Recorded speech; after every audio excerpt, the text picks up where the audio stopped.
Hi everyone, my name's Anthony Cummins and welcome to this video. Now basically we're going to talk today about Wabi Sabi, but if you are new to my channel then subscribe and all that, but if you're one of my regulars, I've chopped my hair. We're in the middle of the coronavirus and it was doing my nutting, so I just got the razors last night and shaved it off. Till I can get to the barbers. It was doing me head in. Right, so this series, this playlist of books is Tuttle Books on Japan, and today we're going to be going through a Wabi Sabi, the Japanese Art of Impermanence by Andrew Juniper. Now, Andrew Juniper actually runs a Wabi Sabi design company in the south of England and also translates for UK and Japanese government bodies. So if you want to look at his stuff, go to www.wabisabidesign.co.uk, I think is their website, and I've just been on it, I had a nice look, pretty good. Now, I'm genuinely impressed with this book. I like most of the books I get, but this one I'm really putting a lot of effort into reading. I haven't finished it yet, but I want to get you guys up there because I've got the basics of it. I've got the grip of it. Now, one of my favourite sayings from the book is actually on page 42. And the idea it says here is, Wabi Sabi is not solely the work done by nature, nor is it solely the work done by man. That, I think, is one of the better ways to describe Wabi Sabi. So for those people who are new, Wabi Sabi is a concept in Japan, and it's this aesthetic idea, this if you would say, oh, that's Greek, or this is such and such this is classical architecture, this is Edwardian architecture, you can sort of say this is Wabi Sabi. And to get to the nuts and bolts of it, in truth, people try to make this more complicated than it is. It can be, but the actual truth of the matter is it means rustic. It's rustic. So when we go in, say, in Old England, and we go into a barn that's, say, 300 or 400, 500, 600 years old, it's been there for a long time, it's from the Tudor times, let's say, and the beams are all beautiful. It's got the natural crook of the wood, but it's obviously worn away with time and with use by man and humankind.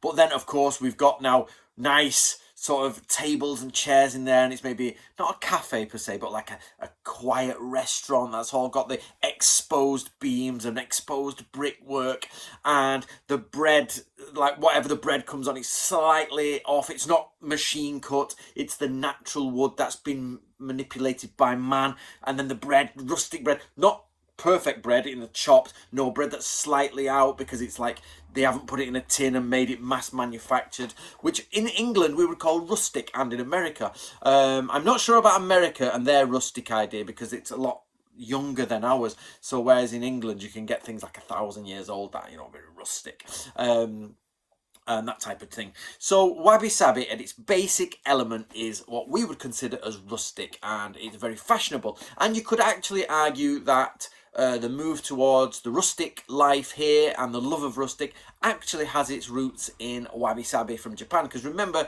in the 1990s, everything was hyper technology. Everything was like the Matrix, and like you want perfect this, and nobody had brown bread, you had white bread that was chopped, and it was like, yeah, this is everything was perfect, computer boards, etc, etc. But Japan was massively popular in the 1980s and 90s. It was like super popular. So, and they started to bring this idea back to us that, oh, actually we could appreciate nature.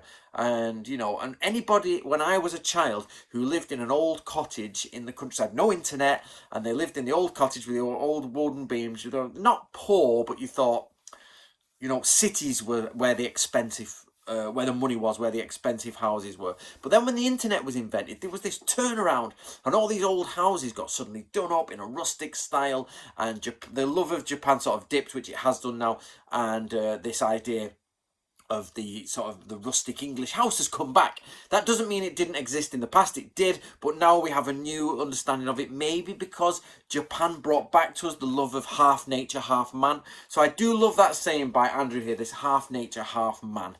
So the book is, let me just go through, it's a Tuttle book, of course.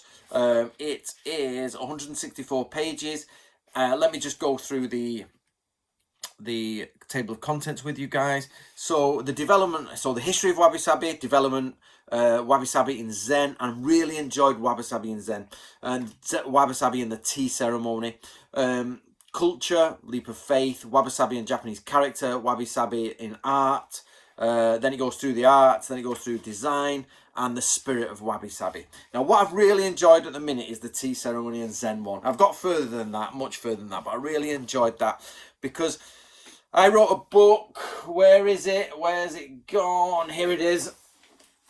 So if you want to support me, guys, this is Old Japan, Secrets from the Shores of the Samurai. And I wrote that book, and I was saying in it that actually the tea ceremony that you know today is not quite how it was in ancient China, in ancient Japan. First of all, it came from ancient China, and then it went to Japan. But in the old days, this idea of Wabi Sabi was not quite there in the sense of the tea ceremony. You got like expensive lacquer work, Chinese cabinets, Chinese teapots, Chinese teapots, everything there looking all pristine and amazing.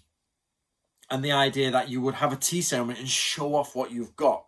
But then there's a gentleman in there, a monk, who starts to dislike the idea that the monastery is all about money, everything's all about cash, everybody's showing off their Chinese stuff. So he starts to make, I think he sees some pottery tiles, and he likes the rustic look of them. So he goes to the potter and says, can you make me a teapot in the same style? Instead of this lacquerware glazed gorgeous thing, just gets this old pot, and then with a few imperfections. So then he starts to make, you know, things out of bamboo and simple utensils, and then he passes this tradition on. And then the very famous tea master under Hideyoshi,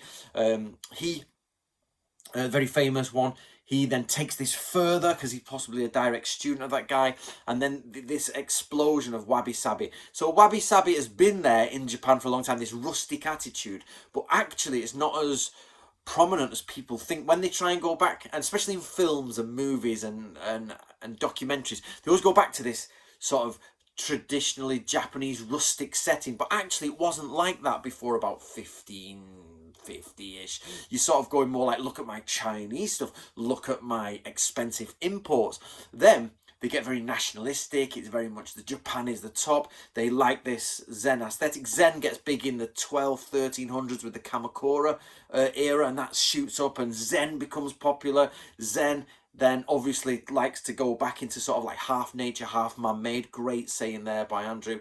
And the idea is that you can pull nature in but manipulate it in a way. And the idea is that they get rid of all this expensive Chinese stuff and go for very expensive rustic stuff, because do not make a mistake, this stuff was expensive.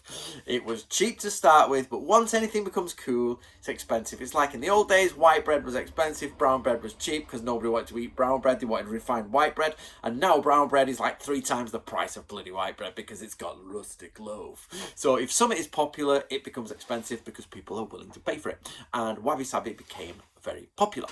So tea utensils used by masters, of rustic masters, if you like, this idea of going out into nature but manipulating nature at the same time. My own experience of Wabi Sabi was quite interesting. I went to Yoshie's house, my translator, and she has a tatami room, and in there she has the scroll. She bought a scroll in an antique shop of a poem she enjoyed, and she had a vase there, I nearly said vase, I do apologise, a vase there with some shobu plants, which means combat, and it was boys' day and things like that, and she had those coming up slightly off, and the tatami there, and her son came round, his wife came round, her daughter was there, I was there, and we were just looking at it, and she'd got it all set up, and the first thing one of them said was like, Wabi Sabi. And I was like, in Japan, in a rustic room, in the middle of, it wasn't an old building, it was a new building, and you're like 1980s build something, and they'd produced just that one room, and in the corner was the Japanese person, Wabi Sabi. And I was like, there it is, there it is.